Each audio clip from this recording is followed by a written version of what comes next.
So did you start the recording? I did. Yeah, you can go Okay. ahead. Alright, good morning guys.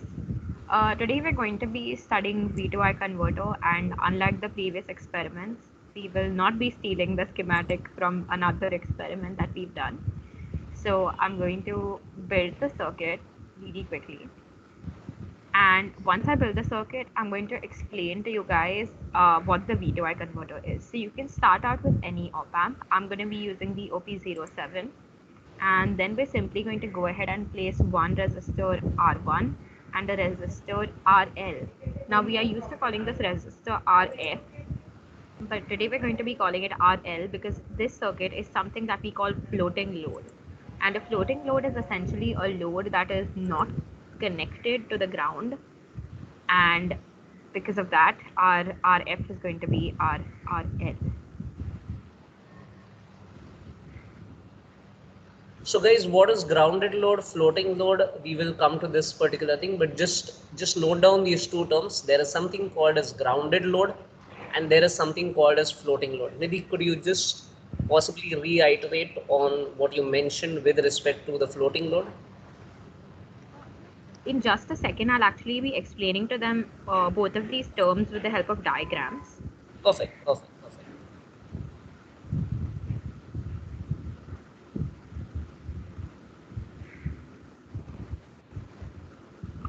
So we are ready with our floating load circuit, and I'm not going to enter the component values just yet because first we're going to go ahead and see what this is exactly. So I have a document here for V2I converter like I usually do for each experiment. And the circuit that you see in front of you is actually the circuit that we have constructed. I hope you can see the familiarity. So what we are doing in this circuit is we're considering our RF, which is our feedback resistor, to actually be our load resistor. And that is called as the floating load because our load, which we usually connect to the ground, is actually not connected to the ground. It is connected between two different pins, VO and V minus, which is the terminal at, like, the voltage at the negative terminal. So since it's not connected to the ground, it's called floating. Now later on, we're going to observe another kind of V2I converter, which is the grounded load. So we'll see that later.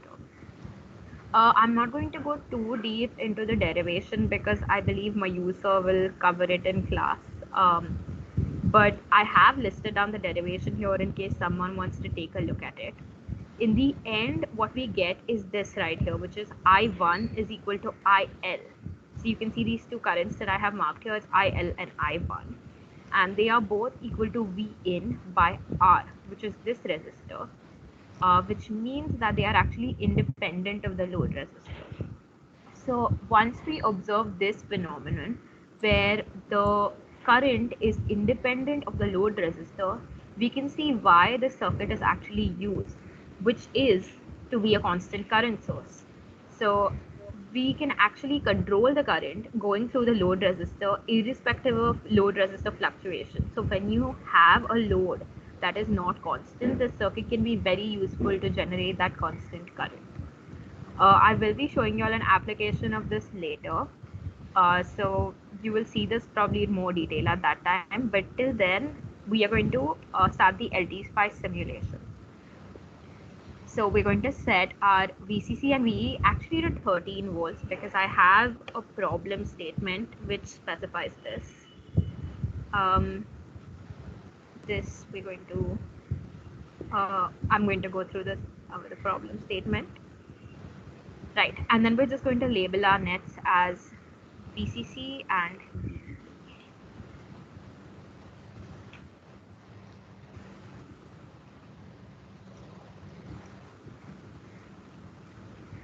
I assume all of you know how to create circuits by now, but in case you have any doubts with respect to the creation of the circuit, just let me know. I will go through it slightly slower. I'm just currently dragging around these values a bit so we don't get confused between them. Right. Last thing I'm going to do is actually label the V out net so it makes life a bit easier for us.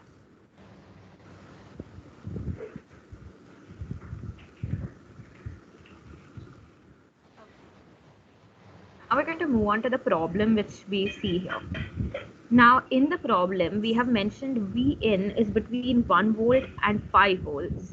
Our IL, which is our output current, is supposed to be between 0.1 milliamperes and 0.5 milliamperes. So that's 0.0001 amperes and 0.0005 amperes. And our VSAT is mentioned as 13 volts. So that is plus VSAT is plus 13 and minus VSAT is minus 13 volts. So earlier when I actually set VCC and VE to plus 13 and minus 13, this was the reason for it. We have to observe something called the voltage compliance rule, which we will also see the effect of later. But currently, all I want you to know is that according to our voltage compliance rule, our V out should only vary between VSAT and VN, VSAT plus VN, and VSAT minus VN. Now, the way we can vary the output voltage is obviously by kind of calculating the gain. So what we first do is we calculate our output voltage to be 8 volts to 18 volts by doing VSAT plus VN and VSAT minus VN. We can see that the maximum range of VN is 5 volts, which is why we have put 5 volts in the formula here. And then we replace that in the formula V out is equal to IL by RL. I've done a slight mistake in the formula there. I've kept it the other way around. I'm just going to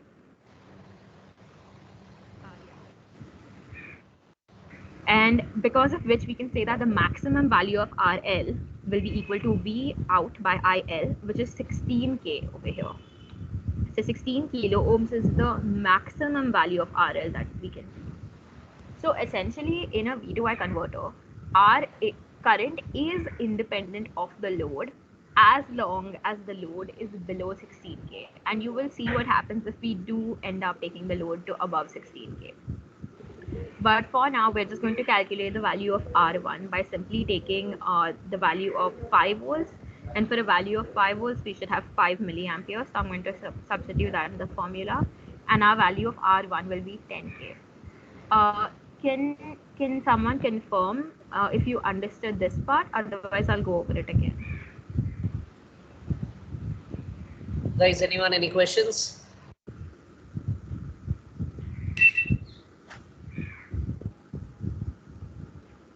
Okay, no questions then. So we can move on to our circuit and actually substitute these values in our circuit. So our R1 we got as 10 kilo ohms, and RL, let's just name that as RL. Our RL is equal to, it's supposed to be less than 16K. Can someone maybe give me a standard resistor value less than 16K? Anyone? Guys, do you all know standard resistor values? I know it's hard to not know them because you haven't been in lab. No, they have a chart. I think, Rashmi, you're on mute if you're trying to say something. 9.1K. That should be one. With 9.1K, that works. And we're going to set our voltage to the maximum value. Let's just keep it as 5 volts. For 5 volts, our output current is supposed to be 0.5 milliamperes. So let's see if that's happening. According to y'all, what type of simulation should we run here? Operating point. Exactly. Y'all have gotten the hang of the fact that we usually just do operating points, so that's like the safe option to go with.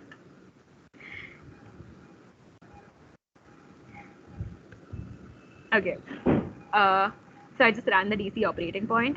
What I'm going to do is close this dialog box, and like I mentioned to you guys earlier, I'm just going to click on V out so we're able to see this. Then I'm going to right click on this, delete this $sign, add that this is the V out value, and then we're going to drag this to the side so we're actually able to see it properly.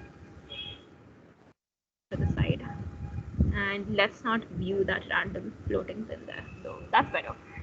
So let's run the simulation now and actually observe our current and voltage values. So our V out voltage is 9.549 volts approximately, which is below our VSAT, which is supposed to be 13 volts. So we are well within range. and our current flowing through RL is equal to 0.0004999 amperes, which is equal to 0.5 milliamperes. Yeah. So that is coming correct. So what we should do is, this might be a good time to go ahead and start filling in our observation table. So our value for RL is equal to, what have we taken, 9.1K. V in is 5 volts, and I shall copy it from here. And IL is also something I can copy from here. Yeah.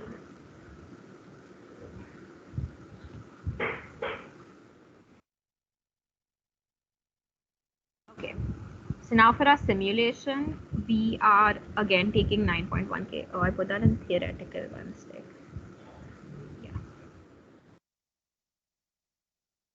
Here. And this.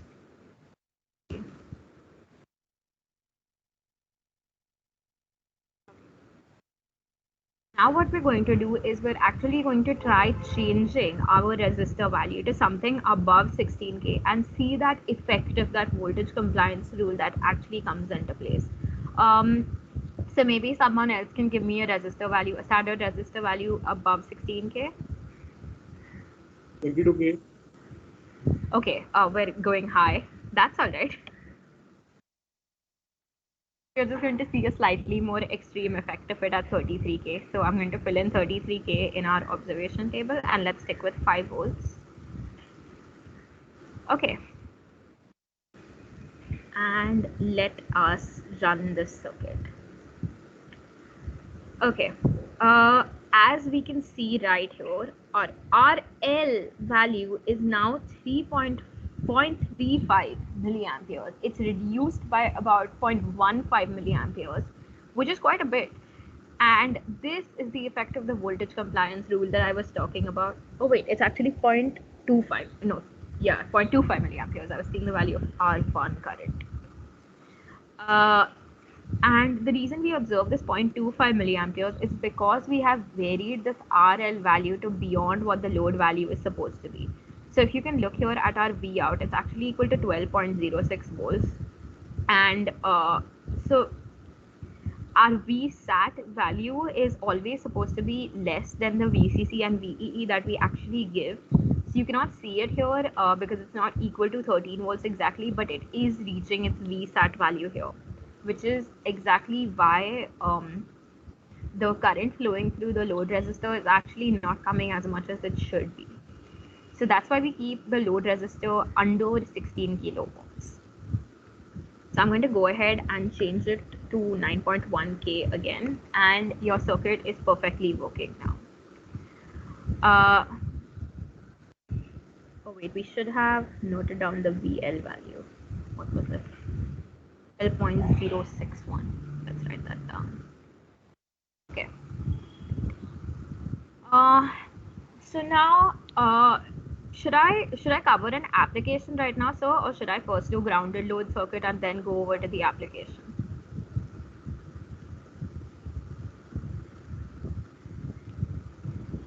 So, So you're muted.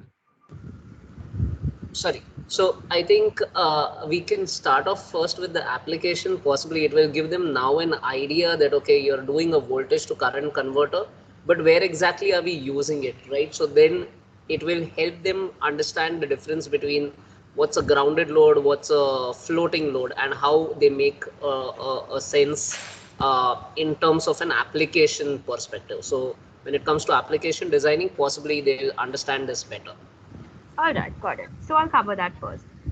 You guys are probably going to kill me for this, but we're going to be using another software for this. But I don't think you're expected to actually know that software.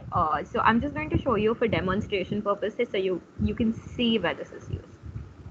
So I'm actually using a software called NI Multisim here. And the reason that I'm using this instead of our regular good old LTspice is because LTspice doesn't have glowing LEDs.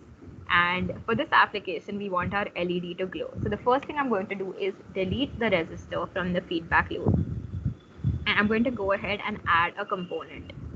So we're going to go to diodes, LED, and I think we're feeling orange today, so we're going to go with our orange LED. Something that you might want to keep in mind again is that our current actually flows in reverse direction through the feedback loop. So you're supposed to connect the LED ulta, essentially, like not the direction that we usually connect it in. You have to connect it facing from the output voltage towards the input voltage. Okay, so what we're going to be using this for is testing the LED. Now, if you were to do the same thing practically, you'll actually be able to observe the different brightness levels of the LED at different current values. But since we don't have an LED that actually glows at different brightnesses, right now we can use the circuit to test out at what current the LED actually goes on. So the first thing we're going to do is we're going to take our multimeter so that we can view the current values that is like flowing through my LED. And we are going to, oh, right, before I start off, so our resistor value here is 330 plus 68 ohms, which is equal to 400 ohms. And 5 divided by 400 should be, my maths has become really bad, so we're going to calculate it. Okay, right, it's equal to 0.0125, so that's 12.5. Yeah, that's 12.5 milliamps, and that is the maximum value.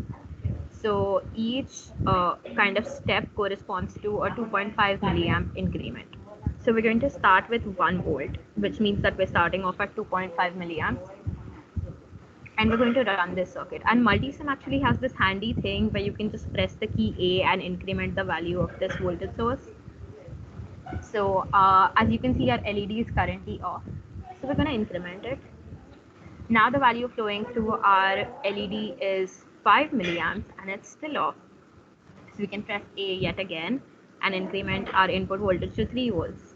Okay, so you can see now that 7.5 milliamps is our current flowing through the circuit and our LED is on. So what we can conclude from this is that our LED actually switches on somewhere between 5 milliamps and 7.5 milliamps of current. And you can use this for testing purposes of the LED. So that is an application. I don't believe SOAR expects you to actually implement this, but yeah, I just wanted to show it to you. So, Nidhi, I think once this particular thing, guys, everyone just remember this because I will use this when I teach you all. Right, Nidhi, this is an excellent application that possibly they will understand in a much better depth when I cover this topic, because that's the beauty between grounded loads, for people to understand where exactly are floating loads and where exactly are grounded loads. So possibly once they read on this, they should have a very clear idea of this. Yes, it's actually really sad that they can't do this offline, because then you can actually observe like the brightness differences in the Oh LED. no, they're going to be coming up in college after after Diwali, so they should be able to do it. Yeah. Then that's brilliant. Yeah. Perfect. Maybe you can proceed ahead. All right. So next up, So we are going. just one quick thing, Nidhi, if you can explain them. Why did you take the voltages between 1 volt to 5 volt? Okay. And normally when we are designing a V2I converter, the V2I converter normally sticks to a range of 4 to 20 milliamps. If you recollect why I had mentioned that. So can you just repeat the voltage range that you said, or the current range? So the voltage range that you've used currently is 1 to 5 volts, right? So I want you to explain on, if you recollect this particular aspect, of why do we use the 1 to 5 volts or 12 volts or 24 volts as standard values of voltage ranges, and the current range that we normally expect to get is a 4 to 20 milliamps output. if you recollect this particular aspect, right? Yeah. So, So right. So if actually, you can possibly. so I don't remember exactly, but I do remember that 4 to 20 milliamps is actually a standard current range. So I took a different one for this example, of course. But 4 to 20 milliamps is, I believe, something that exists in the standards. Like there is actually an IC that does this exact conversion to 4 to 20 milliamps. I So believe that was the reason. perfect. So it's not the IC. I want all of you guys to check something called as the ISA range, the instrumentation standards range. All right. So ISA range, and you will see that for voltages you have fixed ranges, for currents you have fixed ranges, for pressure you have fixed ranges. All right. Check the current range ISA standards. You should find something that converts in normal terms would be for voltages 1 to 5 volts or 12 volts or 24 volts, and when it comes to current you should see something like a 4 to 20 milliamps range. Do you see that?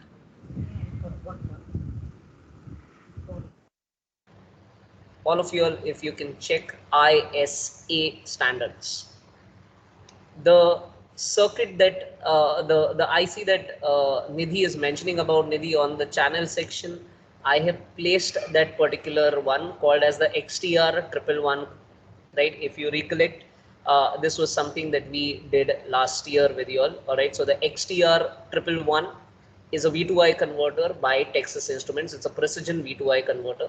Again, as I have mentioned with an instrumentation amplifier, the beauty of these instruments lies in the fact that you will never be able to design a precision V2I converter in the lab ever.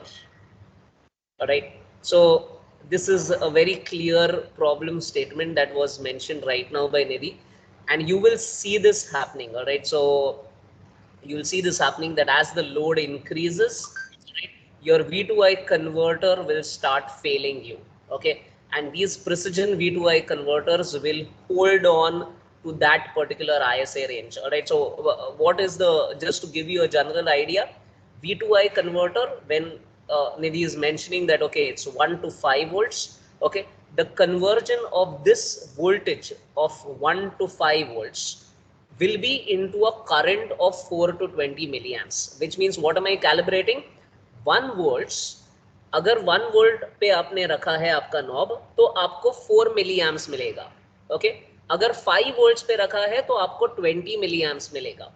Okay, all of you all need to understand the direct application of this, and why we require a standard range of ISA is because of the fact that when it comes to industries, all right, all industrial setups, okay, each of them is manufacturing their equipment as per the requirement where the manufacturing setup is going to happen, right? So somebody is going to design values with where the current consumption is 200 amps. Somebody is going to create a value of 500 amps, right? Are you going to design your voltage sources in such a manner that every particular application ke liye I'm going to create a new design?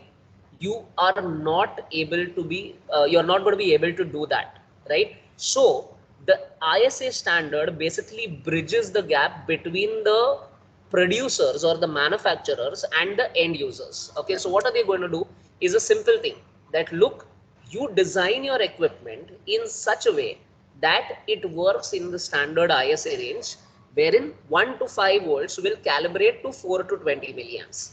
It is then left to the end user to figure out that how do I jump my currents from this 4 to 20 milliamps to basically the 100-200 amps that it requires.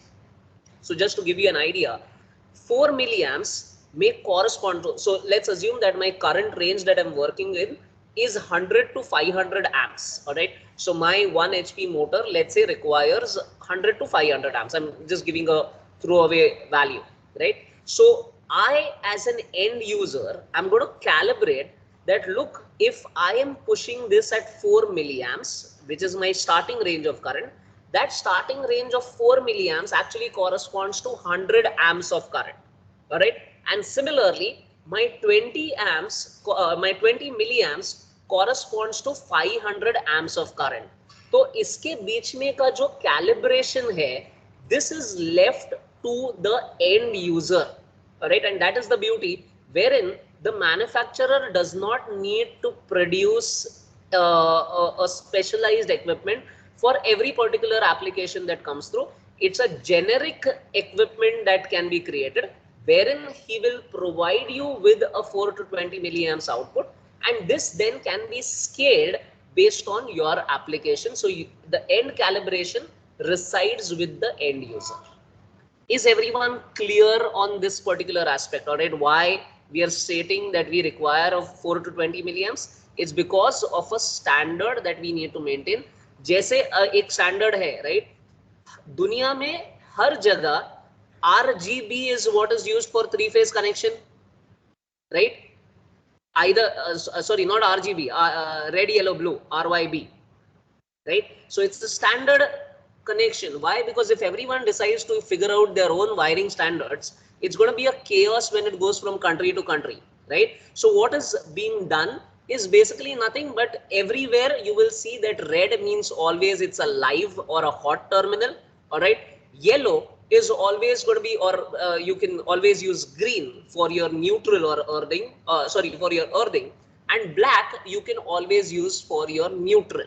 All right, so depending on what kind of wiring mechanisms you're using, you will always use a standard mechanism. Okay, so in this particular case also, the ISA standard is telling you that manufacture in either the voltage ranges of 1 to 5 or 24 volts or 12 volts, okay, and convert always to a standard range of, let's say, 3 to 5 0 to 15 pascals in terms of pressure, or 4 to 20 milliamps in terms of current, right? So all of these are ranges that are given, which Rishi has just pushed onto your chat section.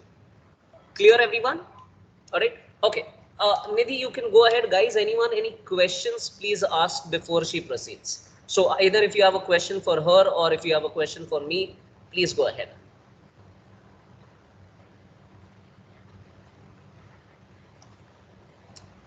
Okay, how many people have understood till here? At least 40 to 50%. I am not expecting you all to know the entire game because I'm not explained to you, but 40 to 50% people who've understood, can you just quickly raise your hands? And if you'll have a question, go ahead before Nidhi proceeds.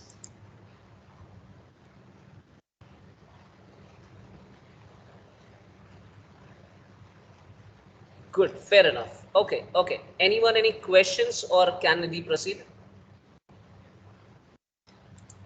Okay, perfect. Nidhi, you can go ahead there. Okay, so just a small modification that I've made to this circuit. I have changed this to 250 ohms. So 250 ohms is actually the value that we need to convert this 1 to 5 volts to 4 to 20 milliamps. And so I've given the calculations in the document. So if you want, then you can go ahead and do them yourself to obtain this value. And practically, if you're implementing it, then you might want to do 220 ohms in series with a 33 ohm resistor. But I've just put 250 ohms for now. And as you can see, the current flowing through this is 0.02 amperes, which is equal to 20 milliamps, and that is corresponding to a value of 5 volts. Perfect. Nidhi, could you show this for 1 volt so that they know that for 1 volt this hits 4 milliamps? Yeah, of course. So for 1 volt, I'm just going to highlight the value right here. It is 0.04 milliamps approximately, 0.04 amps, which is 4 milliamps. 004. Apparently, I can't read. Yeah.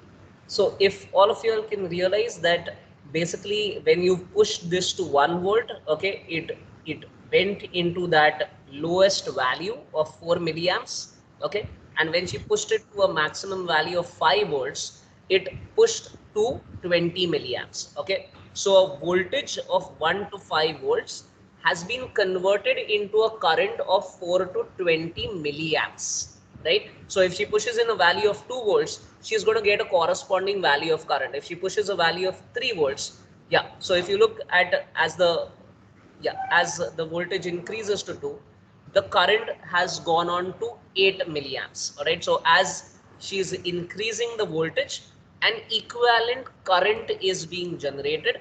And this was something that we've already done in BW. The base of this was always found in BW, where you all did source transformations.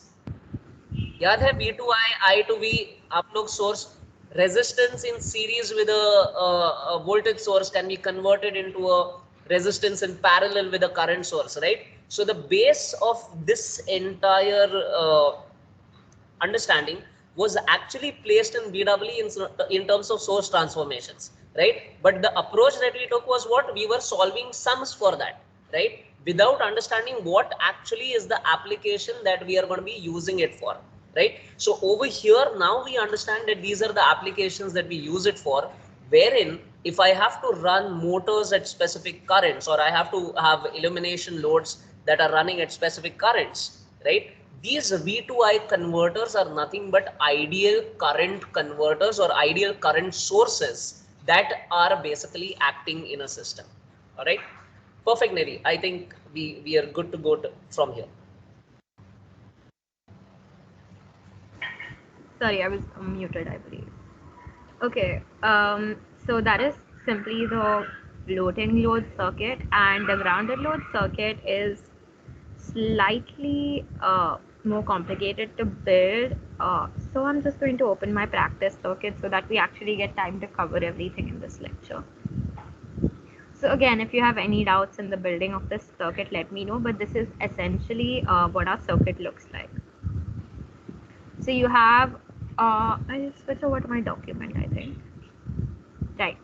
So this is what our circuit looks like. And as you can see, we have 4 resistors and they all have identical values. So 2 are put at the non-inverting terminal and 2 are put at the inverting terminal. And then we have our load resistor, which again will have its own value. So this is the entire derivation. We use a bunch of KCL for it. I'm not going to go through that now because I think Sir's going to cover that in class. So essentially the end result that we again get here is that IL is independent of RL in the fact that it's V in by R. And R corresponds to 4 resistors right here. So they all have to be the same value. So I have done calculations for the above problem, but if we want to do calculations for the 4 to 20 milliamp standard that Sir said, again we're going to obtain 250 ohms for each of them. So I'm going to change each of these resistors to 250 ohms.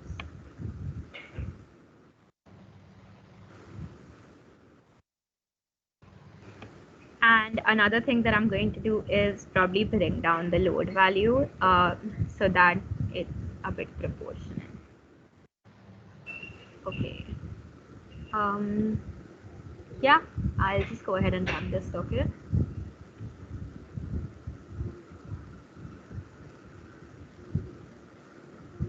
Just excuse me for a second, guys.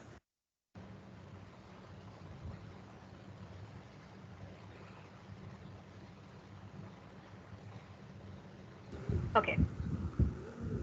So as we can see here, yeah, our V out value is equal to 3.999, which is 4 volts. So it's well below saturation level. And our value through, what is our RL here? It's R5. So our value of current through R5 is equal to 20 milliamps, which corresponds to 5 volts. So that is the working of our grounded load circuit. Can you guys see that our load is actually connected to the ground? So do you understand the difference between the connection of the floating load and grounded load circuits? Guys, can someone confirm if you did understand how they're different? Yeah, got it. Yes. Okay. So I don't really know what else to explain in the circuit apart from what I already did. This is perfect. They don't need to, as of right now, all they will do is, so guys, in your practical session, okay, I want you all to build on the floating load and the grounded load. All right. And after you finish building on the grounded load and floating load, you will read up on the XTR 111 converter. Okay. you will read up on the XTR111, which is the data sheet of which has been placed on your channel section. Once we've completed that, so the next particular week is going to be a week off, all right? So when we regroup after the particular week's absence, okay, we will cover this whole topic where you will get an understanding of what V2I converters are, all right? Nidhi, this is perfect for them at this point of time. So they possibly will understand this once they start building it, once they read the application note by Texas Instruments on V2I converters. And once they have an idea, I will take forward that particular derivation, which helps them understand this in a better way. All right, sir. So then that's it for Perfect. LTspice. I think Rishi can continue. Perfect. Rishi, over to you. Yes, sir. Okay, so I'll just take 2 minutes before I begin. About a day or two before your term test submission, I guess, I got around 10 to 15 doubts. Ton of them were about how to install Orcad. Sorry for exposing you guys. But just to be clear, if you guys have installed the software or are trying to install the software, please use the Google Drive link that I've sent.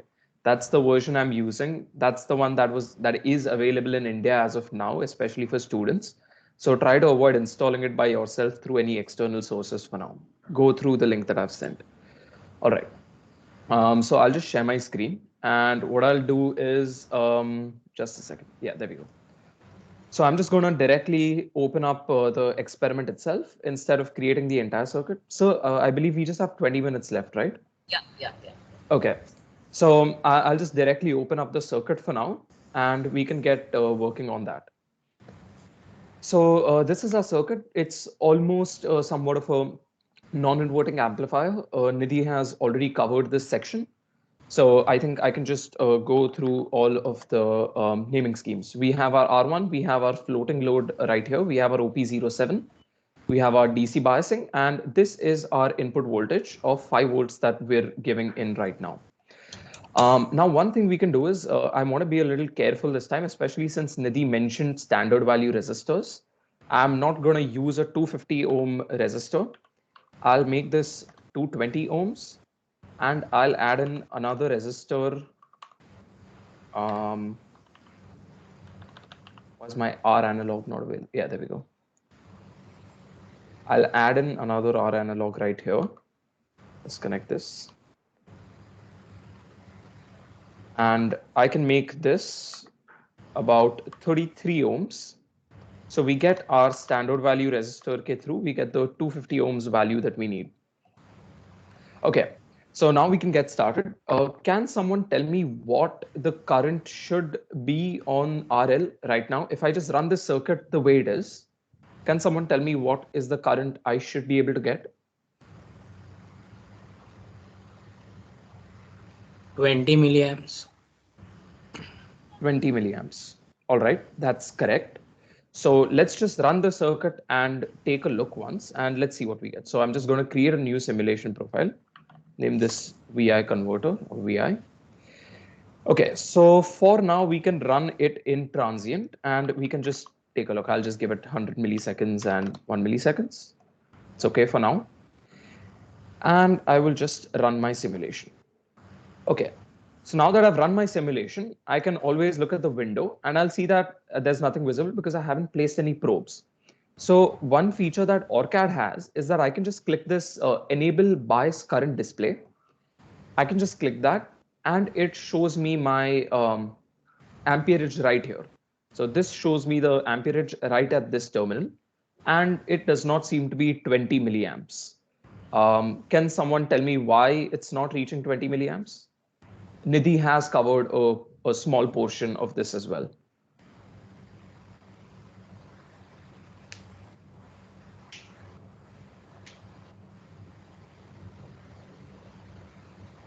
Okay, if no one's able to figure it out, I'll just do one thing. I'll take this, I'll edit my simulation profile. I'll take this into DC sweep. Okay, so you guys can just take a look at this. This is new.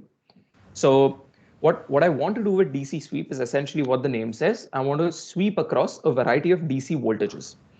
So as we can see, our input voltage is currently 5 volts. but I don't want 5 volts. I want it to go all the way from maybe 0 to 5 volts.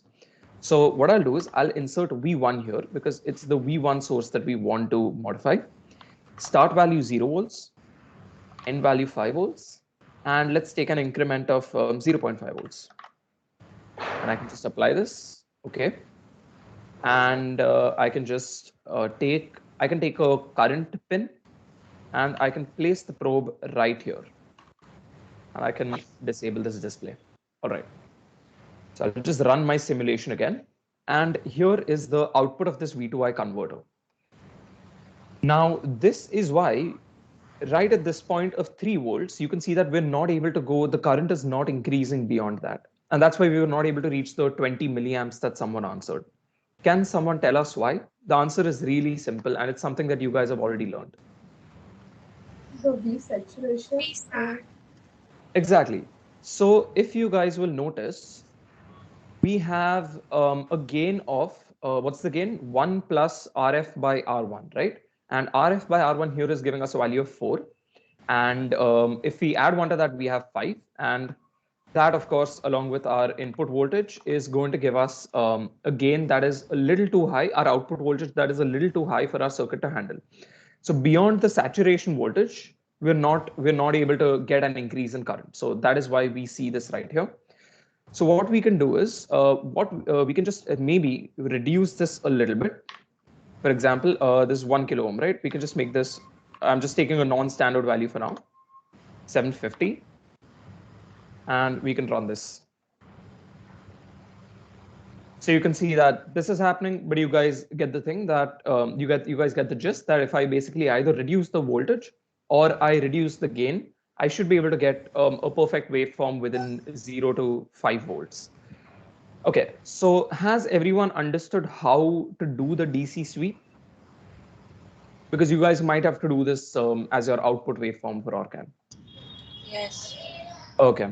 And there's always this current bias display that you can use. It's really useful because if you just want to quickly see a few values, it can serve as an easy out, and so can this voltage display. Just something interesting, if I enable the current bias display right here, you can see that the voltages, the currents going into the op-amp are extremely low at minus 12 picoamperes and 2.0 nanoamperes. That's I mean the first concept that we learned. Okay, so this is the floating load circuit. If everyone's comfortable with this, I'll just move on to the grounded load circuit. I had a question. Yeah. When we had the previous value of RL 1K, that was, we had a kind of a very normal slope, but in the new one, why do we see two slopes? Right, because so as the circuit is reaching its sort of saturation value, it's starting to reach its maximum value. So I'll just do one thing to help you with understanding that. I'll make this 0.05 volts instead of 0.5 volts, the increment, and I'll just run this circuit. This probably should help understand. Yep, there we go. So when I actually put in the correct, like when I put in a small enough or a fine enough increment, you'll see that the increase happens, the flattening out happens almost immediately. And that is because the flattening was happening between the 0.5 volts range. Like you can see here, it was happening between 3.5 and 4 volts. So with my increment, the circuit wasn't able to pick that up. So the moment I put in a finer range, it was able to pinpoint the exact point at which the output current plateaued. Does that clear the doubt? Yeah, okay, got it. Thanks. Yep. So Nidhi, I think, covered the LED testing application of the floating load circuit. And I can just tell you guys about the diode testing application. So there are tons of applications, there are tons of electronics applications where you're going to have to use multiple diodes, but them having the same value, whether it's a normal diode or a Zener diode or anything. And this circuit is one that you can easily use to test whether two diodes have the exact same diode voltages or not. So instead of the load resistance that we've placed here, you could place in a diode. And based on the output voltage, since you already know the input voltage, you will know whether two diodes have the exact same diode voltages or not. So that is another example, that is another application you can use this circuit for. All right, moving on to the grounded load circuit, we can take a look here. So the resistance values are exactly what Nidhi had taken earlier, I believe. It's the 250 ohms values that we'd gone with. And this is our RL right here, which we have taken to be 100 ohms. You could take it to be anything else, so long as you're not going outside the specified range. This grounding here, I'll just move it here to make it a little bit more clear. All right. So now if we take a look, we can again take our current pin and we can place it right here. One thing you guys will notice with current pins is if you try to place it at a point which is not the end of, which is not a terminal of any particular electronic device, ORCAD is going to give you an issue because you have to measure the current at the end of one of these devices. So make sure you place it at one of the terminals. Okay. So once I've placed this, I can just run my circuit. I'll actually just replace this voltage source because I missed out on the value that it was stating. Yeah, there we go. I can make this, for example, let's make this 5 volts. We go into our simulation profile, PI new.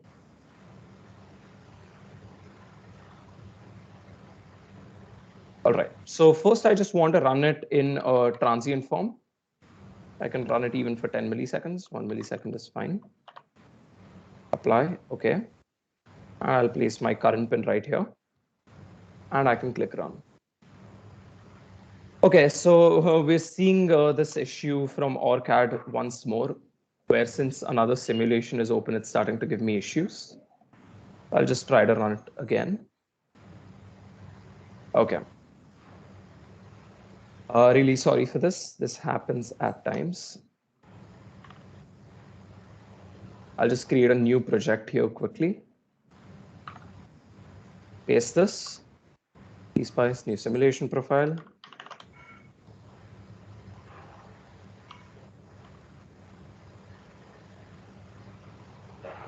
And we have our circuit ready. I'll just place the current pin.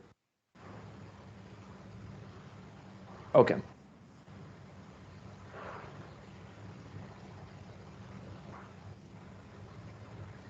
Right. So as we can see here, we are getting an output current of 20 milliamps. So we can just take a look at our values right here. Yeah. So I'll just open up the PDF here. And we can see that our values for 20 milliamps are stated right here.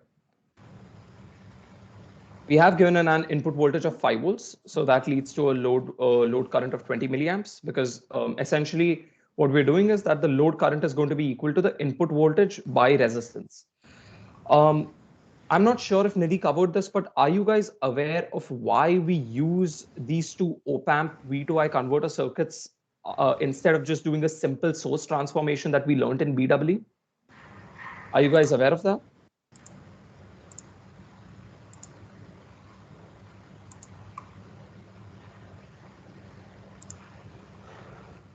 Okay, so if no one's aware, I'll just let you know.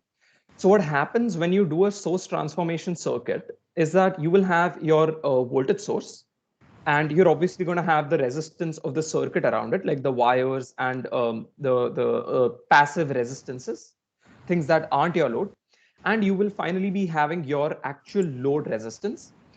Now, what happens with that simple circuit is that when you give an input voltage and you vary the load resistance, for example, if I take my load resistance from 10 ohms to 1 kilo ohm, the current that is flowing through it will of course change, because what you're doing is you're applying a simple Ohm's law. You're just going to do V by R and you're going to find the current. So as you change the load resistance, your load current changes as well. Now the LED and diode testing that we've mentioned is not possible if every time we change the resistance of our load itself, the current through it also changes. In order to test the device, you have to keep certain parameters constant to be able to test this one specific parameter that you want to be able to test. So in order to do that, we use these two circuits. And in the lectures, I believe Mayur sir will show you the calculations as to how all of this works. And at that point, you'll realize that with both of these circuits, irrespective of the load resistance, so long as it's not going outside the range, the current flowing through the load will stay constant for a certain input voltage. And that is the entire benefit of these circuits, is that irrespective of the load resistance, we can keep the load current constant throughout, which is what allows all of these testing applications. So if we take a look at this circuit again, just one last thing. Can any of you try to figure out what one of the big disadvantages of the circuit is? Of this grounded load circuit specifically?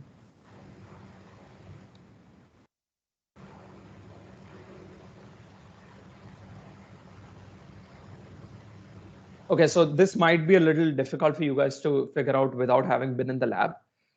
So when you're in the lab, you'll notice that every time you use certain devices, such as resistors, diodes, capacitors, etc., you will probably never in your life, unfortunately, find any two resistors with the exact same resistor value.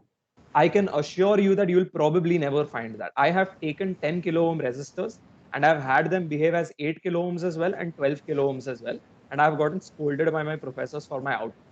Although that, I trust me, that was not my fault. But yeah, you're probably never going to find two resistors with the exact same value. And this entire grounded load circuit is dependent upon two resistors, in fact, probably four resistors having the exact same value. So every time you depend on a fact like this, you start to increase the minor errors in your system, things that you cannot help, and your output can be a little messed up because of that. Obviously, that is not a problem for us in simulation, so you guys can go through this semester without any issues. But yeah, this is one of the big problems with the circuit. Right. So that's one of the aspects when I said that, you know, an instrumentation amplifier or a V2I converter, right? Why do you require specialized ICs such as the XTR111 or the AD620? Is because of the fact that when Rishi mentions that no two resistors in the world are going to ever have the same value, it's because of the fact that each resistance has a separate tolerance band, right? So you all have studied about tolerance band on resistors, right? And they could have a 5% to a 25% variation, right? So whenever each particular resistor is manufactured, it's always dependent on which particular element or what particular source was being used to manufacture this, right? So though they may come up from the same particular manufacturer also, the next wafer that is always used to produce something will always have its own characteristic, all right, and that particular quality can never be maintained, right? Now if you're looking at four resistors to have the exact same difference, exact same value of 250, imagine the fact that even if it is 250.1, all right, 250.2, 250 point or 249 point something, what essentially you've done is you've created a differential voltage, right? So all of these resistors have suddenly created a differential voltage, and your op-amp ka kaam itself is to amplify the differential voltage, right? So it's going to create its own havoc the moment, because of the fact that the op-amp is supposed to measure these difference in input voltages and amplify this out at the output side, right? So if they are not of the same resistance, immediately there is going to be a potential difference. If there is a potential difference, there is going to be a cause of creation of current, and the moment there is a creation of current, there is going to be an immediate amplification of this difference in voltages, right? So that's the reason why in theory the V2I converter works perfectly. In simulation, the V2I converter would work perfectly. A AD620 instrumentation amplifier would work perfectly. So if you've designed it using OP07s, but none of these will ever work when you're actually working it out in a lab. All right. The standard reason being is that no two elements ever manufactured, even from the same particular wafer, will ever have the same qualities. Right. So may I add in something here? Yes, please. So this semester in another subject, actually, we studied something called Monte Carlo analysis. So before going to lab, if you actually want to check out the amount of disparity that can be there because of these resistor values, you can run something called a Monte Carlo analysis on your circuit. which varies every component value randomly within its tolerance ranges, and you'll actually be able to observe the amount of difference that comes between those values. Like, it would be alarming. It was alarming for us. We observed it for filters. Right. So, Nidhi, to add to your particular aspect, the reason why I can assure that Monte Carlo simulation. So, Monte Carlo simulation was something that we worked on for probabilistic modeling. Everything that is there that works on a lidar, right? Have you all heard about a lidar? Yes, no? Right? A lidar is what you're currently seeing on a Google self-drive car or any of these particular self-drive cars, right? A radar being replaced by optical light, or right, laser light, and that being reflected and being used to detect if there is a pedestrian or if there is a car in your vicinity, right? Monte Carlo simulation is the first basis for something that we call as Kalman filtering. Okay, I would want you all to search these two particular elements. One, what is Monte Carlo simulation, which is based on what we call as probabilistic modeling. Okay, and probabilistic modeling comes from a very simple aspect. Okay, if I am currently at this particular position, all right, if I am currently physically present at this particular position, what is the probability that you will find me at t equal to 1 instant in a lab in, let's say, Mukesh Patel or Methilbhai? What is the probability? The next instant. Is it possible? No, until and unless you're going to have those superpowers, right? What is it possible probability for you to find me? You may find me at the next time instant at the next table, right? So I will assign the highest probability to an immediate next cell, all right, that I could be possibly 1 meter away, or I could be 1 centimeter away, or I could be 2 centimeters away, or 10 centimeters away. That's the next probability. So this particular probabilistic modeling is used to figure out in a concept called as localization of a particular subject. All right, and what do you mean by localization of a particular subject? To give you a very simple example, आपका GPS coordinates, right? आप जब भी travel करते हो, when you are on the maps or when you are ordering something, when you are giving a particular location, does it pinpoint to your exact point blank location, or does it give you a vicinity ki, okay, this particular person is in plus minus 3 meters of this particular location? It always gives you a vicinity of location, right? Why? Because of the fact that the GPS has been programmed to ensure that there is no invasion of privacy of an individual. All right, so US laws govern that you cannot pinpoint an individual's address, and that's the reason why the resolution of the GPS has been broken down for civilian use, where you can state that, okay, this particular person is in this vicinity but not at a particular point location. Okay, but imagine the fact that if I tell you that, okay, यही same algorithm लेके जाओ और ये आपके self driving vehicle पे डाल दो, right? Do you think that you would be able to ride from point A to point B without killing half the people on the road?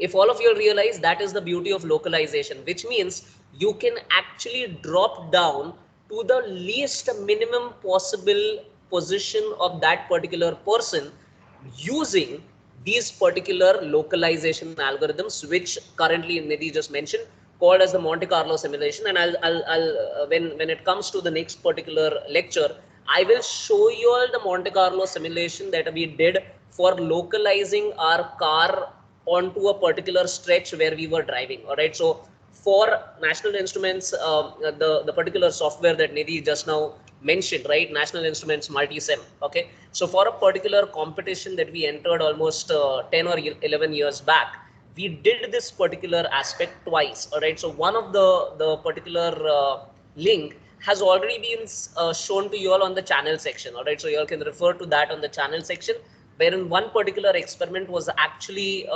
presented at one of the NI forums, and the second one is something that I presented when I was completing my project, and I will show you this entire simulation in your next particular practicals. All right, so how Monte Carlo and Kalman filtering works together and how it can be used to actually localize your points. All right, just a point to leave you on thought. All right. If you realize that when it comes to civilian purposes, GPS gives you a 3 meter radius for a person, right? However, when you are bombing, so when a F-35 or a Falcon plane bombs a particular location, if you'll realize that whether it is darkness or whether it is anything, it bombs at the exact precise location to the dot, right? Which very clearly means that for civilian purposes, what is given to you on maps and what is used in military purposes is nothing but GPS added with these kind of localization algorithms such as Kalman filtering or Monte Carlo simulations to pinpoint a particular person or pinpoint a particular location, and that's what goes actually on any of these bombing planes. All right, so that's an excellent point, and that's the reason why once Nidhi mentioned, I think that's something that needed to be told to you. So I'll definitely cover that, Nidhi, now that you've mentioned this. Perfect. I think, Rishi, you have anything else that you would want to add? I think, again, this has been a good understanding from the basics. Of course, they do not still know the theoretical aspects of it. So possibly, guys, in your practicals, all right, so this is what I want you to do. Before you touch the practicals, you will go through the document that Nidhi has designed, all right? And once only when you've read the derivation, all right, so I will of course explain you the derivation in the next particular lectures, but I want you to go through the floating load and grounded load document that she's prepared. Once you do that, take different values and try this out on your own before you actually set up your simulation. All right, so do that and only then set up your simulations. All right, perfect. Nidhi, Rishi, you all want to add anything? Go ahead. So actually, earlier I think I missed out on covering something, and that's actually parametric analysis. So when Rishi did the DC sweep, I remembered. So it's just gonna take 2 minutes. Should I Sure, just show sure, it? sure. Go ahead, go ahead, go ahead. Okay. So yeah, gonna open that same circuit that we had earlier, and this is something that we call parametric analysis in LTspice. So instead of taking my load value was 100 here, I'm going to put the value R in curly brackets. So now we can actually specify a value of R that we wanted to vary between. So click on this dot OP in the top right corner, and we're just going to do dot step param. So that's parametric analysis, and we're increasing it in steps, which is why we write step.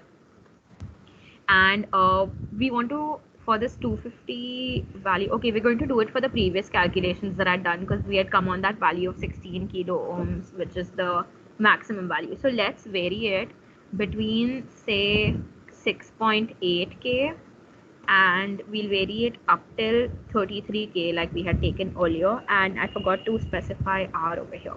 So we're varying R from 6.8K to 33K. I'm going to place this here, and we can do an OP, I think.